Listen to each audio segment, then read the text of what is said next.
Hello viewers, আজি এটা ধুনীয়া ৰেচিপি আপোনালোকৰ ওচৰলৈ লৈ আহিছোঁ। সেইটো হৈছে বৰফি ৰেচিপি।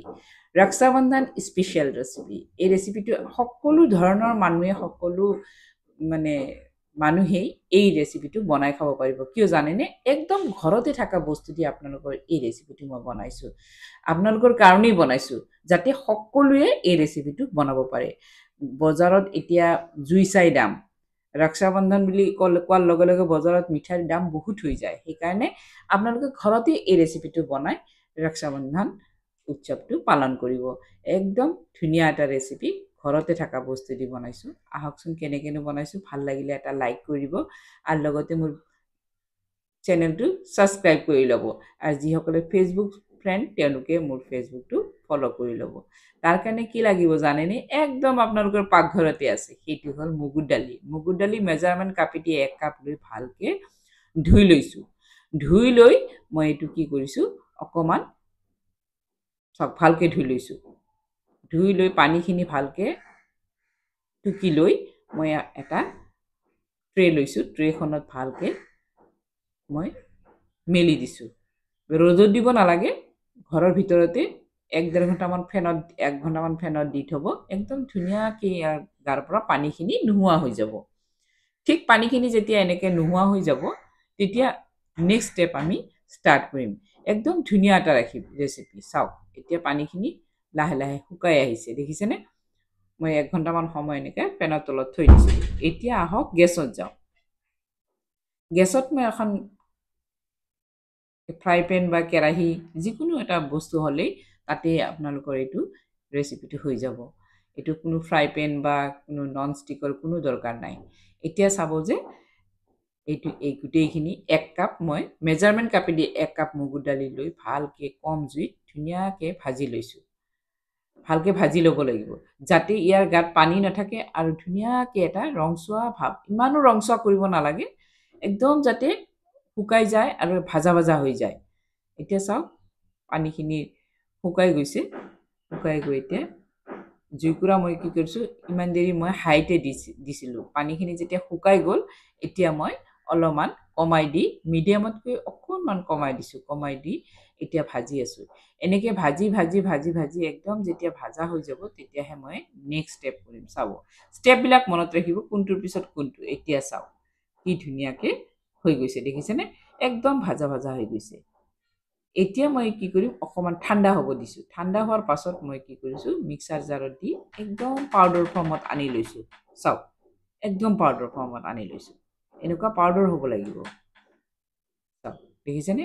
এইটো চালিব নালাগে যে চালি কেনে একদম পাউডাৰ মিহিন পাউডাৰ কৰি ল'ম নেকি, নালাগে। এনেকুৱা কৰি আৰু এই অৱস্থাত আপোনালোকে টেমাত ভৰাই থৈ দিব পাৰে। যেতিয়া খুচি তেতিয়াই এইটো বনাই খাব পাৰিব। একদম সময় নালাগে। এতিয়া চাওক, মই এইখিনি গোটেইখিনি ইউজ কৰি মই বৰফিটো বনাম। এতিয়া লাগিব মই 1 কাপ গাখীৰ লৈছোঁ। যিটো কাপেদি মই মগুৰ দালিখিনি জুখিছোঁ, সেই কাপেদিয়ে মই গাখীৰ লৈছোঁ আৰু সেই কাপেদি 1 কাপ মই চেনি লৈছোঁ। চাওক, এতিয়া মই এই চেনিখিনি মই গুড়ি কৰি ল'ম যাতে বনাওঁতে টাইম নালাগে। এতিয়া চাওক, গাখীৰখিনি মোৰ অলপ গৰম আছে। গৰম গৰম গাখীৰ থাকোঁতে কি কৰিম, এই কেশৰখিনি ইয়াতে দি দিম। চাফ্ৰন তাৰমানে কেশৰখিনি ইয়াতে দি দিলে ধুনীয়া এটা কালাৰ হয়, ধুনীয়া এটা চেণ্ট আহে। খোৱাটোত মানে কেশৰে মানে খোৱা বস্তুখিনি একদম টেষ্ট কৰি পেলায়। এনেকৈ টেষ্টি হ'বৰ কাৰণে মই কেশৰ দিছোঁ। আপোনালোকৰ যদি কেশৰ নাথাকে দৰকাৰ নাই, ফুড কালাৰ অলপ দি দিব। তাৰপিছত অকণমান ইলাচি পাউডাৰ দি দিব। এতিয়া চাওক, যি কাপেদি মগুৰ দালি জুখিছিলোঁ সেই কাপেদি 1/2 কাপ মই পাউডাৰ গাখীৰ লৈছোঁ। পাউডাৰ গাখীৰ লৈ সেই গাখীৰখিনিৰ লগত ভালকৈ মিলাই লৈছোঁ। এতিয়া আহক গেছত যাওঁ।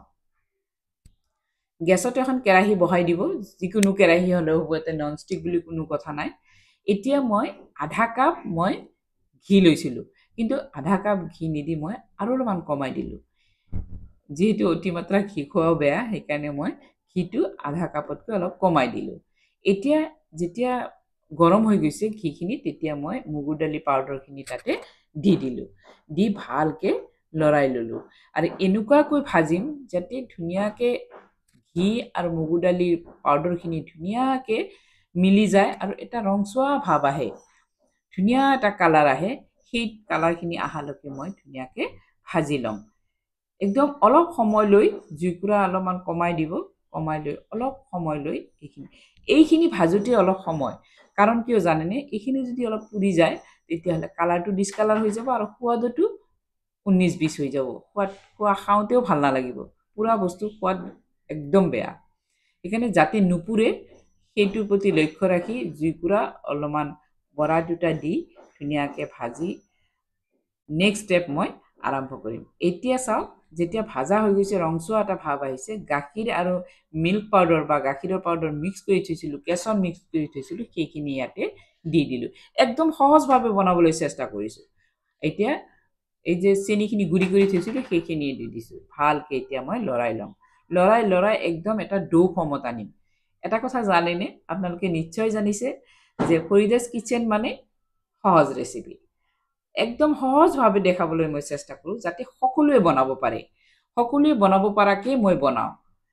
কিছুমান বস্তু স্কিপ কৰি দিওঁ যে এইটো বস্তু দিলে এই অমুক শ্ৰেণীৰ মানুহে নোৱাৰিব, অমুক শ্ৰেণীৰ মানুহে নোৱাৰিব। ইয়াতে কেশৰটোৱে নাপাব। কেশৰটো যিসকলে নাপায় কোনো কথা নাই, মই আগতে কৈয়ে দিছোঁ কি দিব লাগিব। কেশৰৰ বদলি আপোনালোকে কালাৰ অলপ দি এনেকুৱা কালাৰ কৰিব পাৰে। এতিয়া চাওক, মোৰ এটা ডো ফৰ্মত আহি গৈছে। এতিয়া মই এটা মল্ড লৈছোঁ। মল্ড লওক, বাতি লওক, ষ্টিলৰ কাঁহী লওক, কোনো কথা নাই, ঘি সানি ল'ব। মই এখন পেপাৰ দি লৈছোঁ, এইটো ক্লিন ফ্লেম দি লৈছোঁ। দি লৈ আপোনালোকে ঘি সানি ল'লেও হ'ব এতিয়া, বা বাটাৰ পেপাৰ দিলেও হৈ যায়। এতিয়া মই এইখিনি দি দিলোঁ। চাওক, কেৰাহীত কিন্তু মোৰ অকণমানো লাগি অহা নাই, দেখিছেনে? তেতিয়াহ'লে মানে টেষ্টটো বাহাল থাকিব। যদি লাগি যায় বা পুৰি যায় তেতিয়া টেষ্টটো বিগিৰি যায়, মানে বেলেগ হৈ যায়। এতিয়া ভালকৈ সমান কৰি দিম এইটো চাব, 1 কাপ লৈছোঁ, 1 কেজি মিঠাই বনাম। এতিয়া মই এইখিনি অলপ দেৰি ফ্ৰিজত 1 ঘণ্টামান ফ্ৰিজত থৈ কিনে টান কৰি লৈছোঁ। টান কৰি লৈ এতিয়া মই এইটো চাব, হোটেলৰ নিচিনা কেনেকৈ মিঠাইটো বনাইছোঁ। এতিয়া মই ক্লিন ফ্লেমটো উল্টাই লৈ ক্লিন ফ্লেমটো মই এৰাই দিছোঁ। এৰাই দি ভালকৈ ধুনীয়াকৈ এইটো হাতেদি দাঙিব পাৰিব, ইমান ধুনীয়া হৈছে। এতিয়া মই ইয়াতে কি দিছোঁ জানেনে? চিলভাৰ পেপাৰ বাৰ্ফ, চিলভাৰ বাৰ্ফ দিছোঁ, বা চিলভাৰ পেপাৰ বুলি ক'লে আপোনালোকে পাব। আৰু যদি যাৰ নাই, পিস্তা বাদাম যি হওক আপোনালোকে ওপৰত সৰু সৰুকৈ কাটি দি দিলেও ধুনীয়া লাগিব খাই। মোৰ আছে কাৰণে দিছোঁ, যাৰ নাই তেওঁলোকে বাদাম বা যিকোনো বস্তু, কাজু বাদাম কিচমিচ এইবিলাক কাটি দিব, টুটি ফুটি দিব পাৰে, একো প্ৰব্লেম নহয়। এতিয়া এইটো দি কেনে তাৰপিছত মই ধুনীয়াকৈ কাটি লৈছোঁ। সদায় মিঠাই সৰু সৰুকৈ বনাব, ইমান ডাঙৰ ডাঙৰ মিঠাই বনোৱাৰ কোনো দৰকাৰ নাই। কি হ'ব জানেনে, যেতিয়া উৎসৱ হয় তেতিয়া কি হয়, চবৰে ঘৰতে মানুহ খায়। খাওঁতে এই ডাঙৰ ডাঙৰ যেতিয়া বস্তু বনাব তেতিয়া আধা খাব আধা পেলাব, কাৰণ সকলোৰে ঘৰতে মিঠাই আছে, সকলোৰে ঘৰতে মিঠাই দিয়ে। সেইকাৰণে সৰু সৰুকৈ বনাব, তেতিয়া মানে মিঠাইটো ধুনীয়াকৈ মানুহে খাব পাৰে। ডাঙৰ হ'লে খাব নোৱাৰে, আধা খাই আধা পেলাই দিয়ে। গতিকে অলপ সৰু সৰুকৈ ৰাখিব, খুব ধুনীয়া এটা মিঠাই হ'ব। আৰু 1 কেজি মিঠাই আপুনি বৰফি, এই 1 কাপ মগুৰ দালি দি 1 কেজি মিঠাই বনাব পাৰিব, বা 1 কেজি বৰফি বনাব পাৰিব। একদম ধুনীয়া এটা ৰেচিপি। আপোনালোকে যদি ভাল পায় এই ৰেচিপিটো তেতিয়াহ'লে এটা লাইক কৰি দিব, আৰু যদি বেছি ভাল পায় মোৰ চেনেলটো আপোনালোকে ছাবস্ক্ৰাইব কৰি ল'ব, লগতে বেল আইকনটো টিপি থ'ব, অলো টিপি থ'ব। মোৰ আহিবলগীয়া ভিডিঅ'বিলাক আপোনালোকে পাই থাকিব। এইটো ফ্ৰিজত থৈ ধুনীয়াকৈ আপোনালোকে বহু দিনলৈ খাব পাৰিব।